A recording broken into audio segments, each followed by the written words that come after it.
இன்றைக்கி ஃபேமிலியோடு நாங்கள் புத்தக கண்காட்சிக்கு போயிருந்தோங்க. ரொம்ப அற்புதமாக இருந்தது. நல்ல கூட்டம் இன்றைக்கி. நிறைய புத்தகங்கள் புதுசாக வந்திருக்கு. அதுபோக நிறைய நண்பர்களை நாங்கள் சந்தித்தோம். ரொம்ப மனம் விட்டு பேசினோம். எதிர்பார்க்காத நண்பர்கள்லாம் வந்தாங்க. அதுக்கப்புறம் ஓஷோட புத்தக ஸ்டாலில் போய் ஓஷோ புத்தகத்தை பற்றி கொஞ்சம் இன்டர்வியூ பண்ணோம் நம்ம சேனலுக்காக. அதுக்கப்புறம் நண்பர் ஒருத்தர் புதுசாக ஒரு புத்தகம் எழுதியிருந்தார். அவரையும் சந்தித்தேன். அப்புறம் அவருடைய புத்தகத்தை பற்றியும் ஒரு ஒரு சின்ன ஒரு பேட்டி மாதிரி எடுத்தேன். ரொம்ப ரொம்ப மகிழ்ச்சியாக இருந்தது. அதுக்கப்புறம் அப்படியே வெளில வந்தோம். புத்தக கண்காட்சிக்கு வெளியே வந்தால் ஒரு திடல் ஒன்று. அந்த திடலில் நாட்டுப்புற கலைகள்லாம் அற்புதமாக நாட்டியம் ஆடிக்கிட்டு இருந்தாங்க.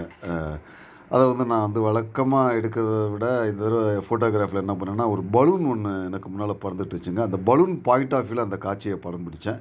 மனதுக்கு ரொம்ப சந்தோஷமாக இருந்ததுங்க.